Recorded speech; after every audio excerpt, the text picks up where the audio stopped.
మీ పేరు? అఖిల్. ఏం చేస్తూ ఉంటారు? Interior business. Interior business.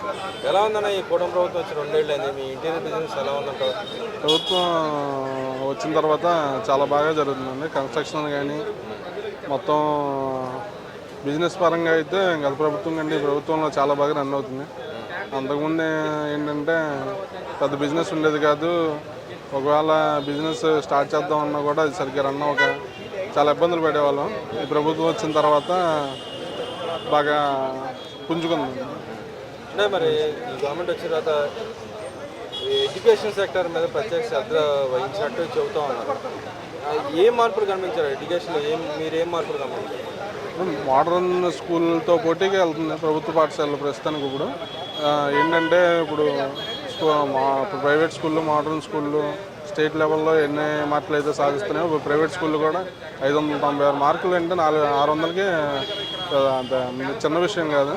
Government స్కూళ్ళు మరి ఉపాధ్యాయులు కానీ విద్యార్థులు కానీ అంత బాగా కష్టపడి బాగా మంచి ఫలితాలు సాధిస్తున్నారు. దాన్ని ముందు తీసుకెళ్తున్న మరి మంత్రి నారా లోకేష్ గారు కూడా విద్యాశాఖపై ప్రత్యేక దృష్టి పెట్టి బాగా సాధిస్తున్నారు. అంటే ఇక్కడ మనం చూసుకుంటే గతంలో డిఎస్సి ఏని పరిస్థితి, ఈ గవర్నమెంట్ తర్వాత డిఎస్సి వేసిన తర్వాత టీచర్లు తీసుకోవడం మూలాన మార్పులు చేర్పులు జరిగినాయి అనుకోవచ్చు. చాలా బాగా జరిగినాయండి. అంటే అంతకుముందు డిఎస్సి తీసుకోకపోవడం వల్ల కొన్ని స్లాట్లు అలాగే మిగిలిపోయినాయి, ఉపాధ్యాయ స్లాట్లు. మన ఈ రీసెంట్గా వచ్చిన తర్వాత 10,000 మంది డిఎస్సిగా పెట్టుకోవడం కానీ, ఇప్పుడు రీసెంట్గా ఇంకో 10,000 ఇస్తాం కానీ మంచి మంచి ఉపయోగాలు ఉన్నాయి విద్యాశాఖలో. అంటే మరి గతంలో చూసుకుంటే మనం గవర్నమెంట్ ఎప్పుడు ప్రచారం చేసింది విద్యా దానికి సంబంధించిన గవర్నమెంట్ స్కూల్లో పిల్లలు ఎంత మార్కులు సాధించాలి ఎప్పుడు ప్రచారం చేసేది. ఈసారి ప్రత్యేకంగా ప్రచారం చేయడానికి కారణం ఏంటంటారు? అంటే దానికి తగ్గ అభివృద్ధి కూడా చూపిస్తున్నారండి ప్రభుత్వ పాఠశాలలో. అంటే ఏ మాత్రం ల్యాబులు కానీ మరి వాళ్ళకి సంబంధించిన వసతులు కానీ, మధ్యాహ్న భోజనం డొక్కా మధ్యాహ్న భోజనం పథకం కానీ ఇన్ని వసతులు కల్పిస్తున్నారు కాబట్టి మరి గవర్నమెంట్ స్కూల్ అనేవి మంచి అభివృద్ధిలోకి వస్తానికి కూడా అవకాశాలు బాగా కల్పిస్తున్నారు. మరి ప్రైవేట్ స్కూల్లో ఏమేమైతే నేర్పిస్తున్నారో మరి గవర్నమెంట్ స్కూల్లో కూడా వాటికి తగ్గట్టుగానే మరి మోడర్న్ స్కూల్ లాగా తయారు చేసి విద్యార్థులను బాగా ఉన్నత స్థాయిలో ఉంచుతున్నారు. అంటే మరి వైసీపీ నాయకులు మాట్లాడుతున్నారు, మేము తీసుకొచ్చిన విద్యావసర మార్పుల మూలానే ఈరోజు ఈ రిజల్ట్ వచ్చింది, మేము పెట్టిన మధ్యాహ్న భోజన పథకం ఎప్పుడు అమలు పరుస్తున్నారు అన్నది మాట్లాడుతున్నారు.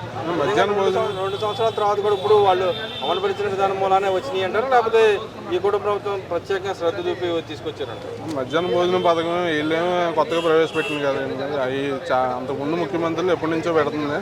విద్యార్థులు మంచి పౌష్టికాహారం తిని బాగా చదువుకుని ఉన్నత ఫలితాలు సాధించాలని చెప్పేసి ఆ పథకం పెట్టారు. కాకపోతే పోయిన గవర్నమెంట్లో ఏంటంటే బుక్కుల మీద ఆయన బొమ్మే, బూట్ల మీద ఆయన బొమ్మే, కింద నుంచి పైదాకా ఆయన బొమ్మలు వేసుకునేవాడు కాబట్టి ఆయన ప్రవేశపెట్టారనుకున్నారు. ఇప్పుడు ఏంటంటే మంచి మంచి నాయకుల పేర్లు మంచి ఉత్సాహపరచాలని చెప్పేసి మరి సుభాష్ చంద్రబోసు, డొక్కా సీతమ్మ ఇలాంటి వారి పేర్లు పెట్టి బాగా ప్రోత్సహిస్తున్నారు. అంటే ఇక్కడ మనం యాడ్లో కూడా చూస్తే ఎక్కడ కూడా ఎవరి పేరు యూజ్ చేయని పరిస్థితి, ఓన్లీ గవర్నమెంట్ లోగోనే పెట్టడం జరిగింది. గతంలో చిక్కీలు కానీ అన్నింటి మీద ఆయన పేర్లు వేసుకునే పరిస్థితి. ఎందుకని ఈ మార్పు ఎందుకంటారు? నిజంగానే చైతన్యం వస్తుందంటారు పిల్లల్లో కూడా ఎంకరేజ్మెంట్ చేసినట్టయినా వచ్చింది, చైతన్యం వచ్చింది కాబట్టి ఇప్పుడు మరి ఆయన కాకుండా మరి కూటమి ప్రభుత్వాన్ని ఎన్నుకున్నారు. వాళ్ళు చేంజ్ కోరుకున్నారు కాబట్టి మరి కూటమి ప్రభుత్వాన్ని ఎన్నుకుని గట్టిగా వాళ్ళు మరి ఎన్నుకున్నారు కాబట్టి ఈయన కూడా అదేవిధంగా మరి ప్రజలకు మంచి చేయాలన్న ఉద్దేశంతో అన్ని పనులు సక్రమంగా చక్కదిద్దుతున్నారు.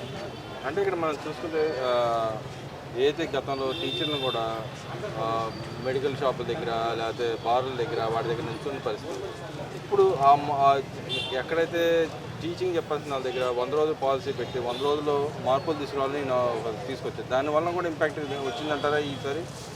మరి పాఠశాలలో చదువులు చెప్పాల్సిన ఉపాధ్యాయులను తీసుకొచ్చి బార్ల దగ్గర, సినిమా హాల్ దగ్గర నుంచో పెడతా ఎంతవరకు కరెక్ట్ అండి? గురువులు దైవంతో సమానం అంటారు. మరి వాళ్ళని తీసుకొచ్చి బార్ల దగ్గరను మరి అలాంటి చోట్ల నుంచో పెడతాం ఎంత తప్పు. ఆ ఇంపాక్ట్ మరి విద్యార్థుల మీద కూడా పడుతుంది కాబట్టి అలాంటి పనులు చేయకూడదు. తప్పు చేశారు కాబట్టి దానికి ఫలితం అనుభవిస్తారు. మరి ఇప్పుడు వీళ్ళు ప్రత్యేకంగా 100 రోజుల పాలసీ ఒకటి తీసుకొచ్చి దాని ప్రకారం చదివించిన పరిస్థితి ఉంది. ఎలా ఉందంటారు? అంటే చదువు రాణాలు కూడా 100 రోజుల్లో ఒక దగ్గర పెట్టి మండల స్థాయిలో పెట్టి వాళ్ళని తీసుకొచ్చి దగ్గర వాళ్ళని చేయటం ఎలా చూడొచ్చు? అంటే పనులు వేరు, విద్య వేరు. విద్య అంటే అన్ని రకాలుగా ఉంటుంది. మనం నేర్చుకునే పని విద్య అంటారు. చదువు అనేది ఏంటంటే మినిమం చదువు అనేది ప్రతి మనిషికి ఉండాలి కాబట్టి అది నేర్పిస్తే మంచి విషయం.